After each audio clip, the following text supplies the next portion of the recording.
James Pearson Beckwourth, born April 26, 1800. He was an early American fur trapper, businessman, rancher, explorer, scout, pioneer trailblazer, and even a Crow Indian chief. Beckwourth was of multiracial descent, being born into slavery in Frederick County, Virginia. His father was a white farmer and his mother was a black slave, owned by his father. His father moved the family to St. Louis, Missouri, when James was about 19 years old. He was eventually emancipated by his enslaver, who was also his father. He then apprenticed to a blacksmith so he could learn a trade. James did not like the life of a blacksmith and set out to find something different and enjoy his newfound freedom. As a young man, James set out for the West. He joined General William Ashley's Rocky Mountain Fur Company, where he worked as a wrangler during Ashley's expedition to explore the Rocky Mountains and search for valuable beaver pelts. On this adventure, he learned everything he needed to know about survival, hunting, and traveling through the rugged terrain of the West. He then joined several expeditions and hunting parties for the next few years, where he polished the craft of being an extreme mountain man. In 1825, James claimed to have been captured by the Crow, while trapping near the territories of the Crow, Cheyenne, and Blackfoot. According to his account, he was mistaken for the lost son of a Crow chief, and they then admitted him into the Crow Nation. James then married the daughter of a chief, and lived with them for the next 8 or 9 years. He rose from warrior to chief and leader of the Dog Clan. His Crow name was Bull's Robe. Marriages between fur trappers and natives were common at this time and proved to be beneficial for both sides. It is said that James had 2 Crow wives and several children. He became proficient in their language also during this time. James was known as a storyteller, exaggerator, and sometimes downright liar about what he did or where he was. So nobody really knows the truth, but according to James, he returned to St. Louis, where he volunteered with the United States Army to fight in the Second Seminole War in Florida. He claims to have been a soldier and courier. Historical records show he was a civilian baggage handler and wagon master. During this time James had a new nickname, Bloody Arm, for the gunslinging he had claimed to have done. After this adventure, James moved to Colorado to the new settlement of Pueblo. In 1842, he married again to Louisa Sandoval. They also had a daughter. James went on an expedition to California, and when he got back, she was remarried to another man. Looking to start over again, he decided to be a trader along the old Spanish Trail between the Arkansas River and California. It was then still controlled by Mexico. And when the Mexican-American War began, he returned to America with nearly 1,800 stolen Mexican horses as spoils of war. In 1848, the California gold rush was just getting started. James moved to Sonoma, where he opened a general store.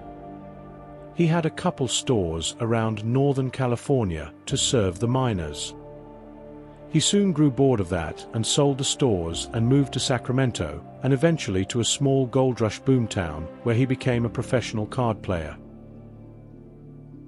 Next on his list of achievements, he became credited with discovering what came to be called Beckwourth Pass. This was a low-elevation pass through the Sierra Nevada mountains. In 1851, he improved what became the Beckwourth Trail. It was originally a Native American path through the mountains.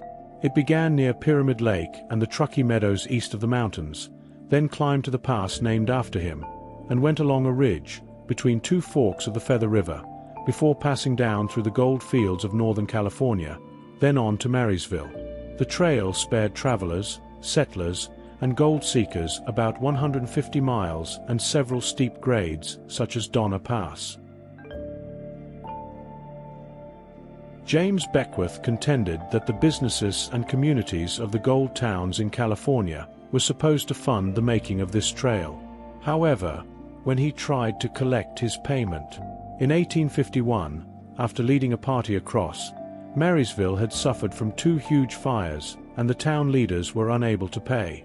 It wasn't until 1996, 145 years later, that the city of Marysville finally recognized his contributions and this outstanding debt, that they named the city's largest park after him, now known as Beckwourth Riverfront Park.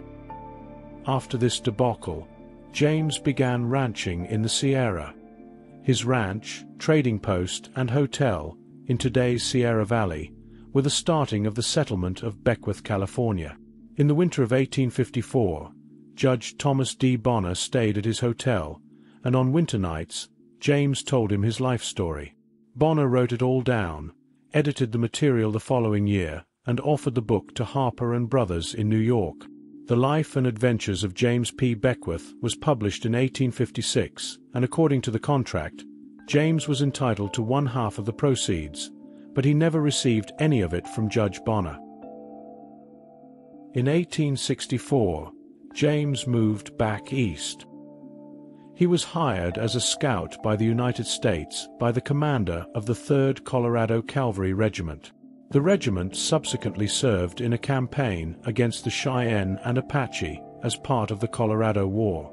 They perpetrated the Sand Creek Massacre in 1864, in which the American Army slaughtered an estimated 100 Cheyenne people who had camped in an area suggested by the previous commander of Fort Lyon as a safe place and were flying the American flag to show their peaceful intentions. Outraged by Beckwourth's involvement in the massacre, the Cheyenne banned James from trading with them. He was well into his 60s by then. He again returned to trapping.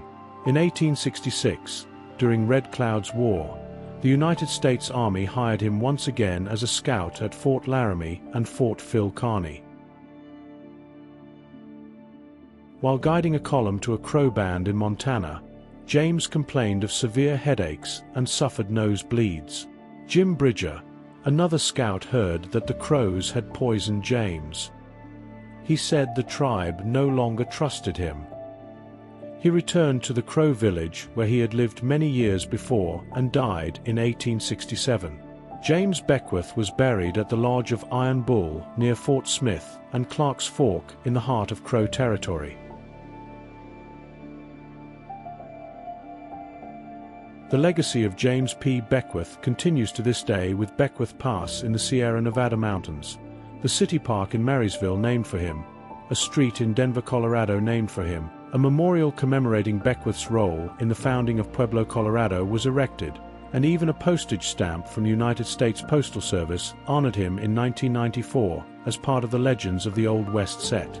I'm almost positive there is much more to this story, however. I'll leave that to you if you are interested in more from this amazing Old West renegade. As always, happy trails.